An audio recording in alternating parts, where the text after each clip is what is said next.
This is the story of one of the most iconic aircraft of the Second World War, the Junker Ju-52, which was introduced in 1930 as an elegant civil airliner, but fate turned it into a war instrument when the Nazi regime tightened its control over the company, defying the objections of founder Hugo Junkers.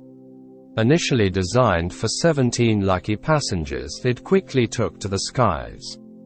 The Ju-52 was used by airlines in many countries such as Germany, Finland, Spain and Sweden. In addition, in China it was used to transport mail, and in Canada it was used to transport lumber. It was equipped with luxuries such as a typewriter and heated cabin. It was appreciated by passengers for its high comfort and safe and punctual operation. It was able to overcome even the most difficult routes without problems, crossing the Alps and the Andes even at altitudes above 3,000 meters. To inform passengers, there was an onboard information system with altimeter and thermometer, as well as detailed flight charts. The aircraft, known today as the Ju-52, is the three-engine Junkers Ju-52-3M version, derived from the single-engine Ju-52M model. Its maiden flight as a three-engine aircraft took place on 7 March 1932. It was designed to transport even large quantities of cargo in areas with precarious infrastructure. It required little maintenance, and could land in makeshift airfields with very short runways.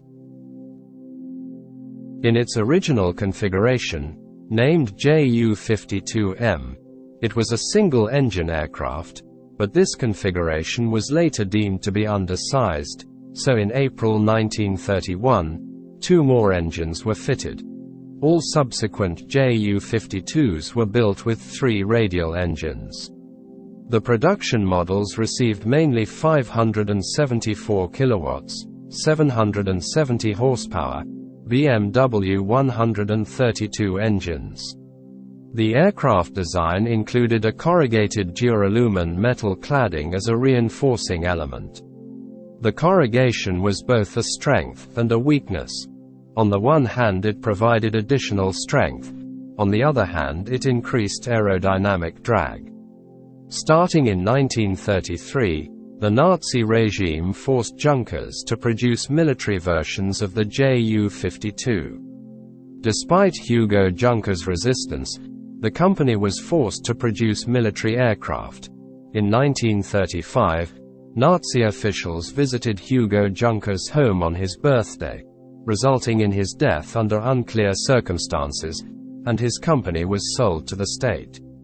The military version featured a split undercarriage that allowed continuous space to mount a bomb release device, a specific subdivision of the cargo compartment, and a cargo hatch on top of the hull for the additional installation of a machine gun emplacement. It was used by the Luftwaffe as a military transport and bomber. It could carry up to 18 fully equipped soldiers, or 12 stretchers. Supplies were dropped by parachute through the bomb bay doors and paratroopers jumped through the side doors. Nicknamed Iron Annie by Allied troops, during the Second World War, the Ju-52 operated in the Spanish Civil War and then in every theater in which Germany was active.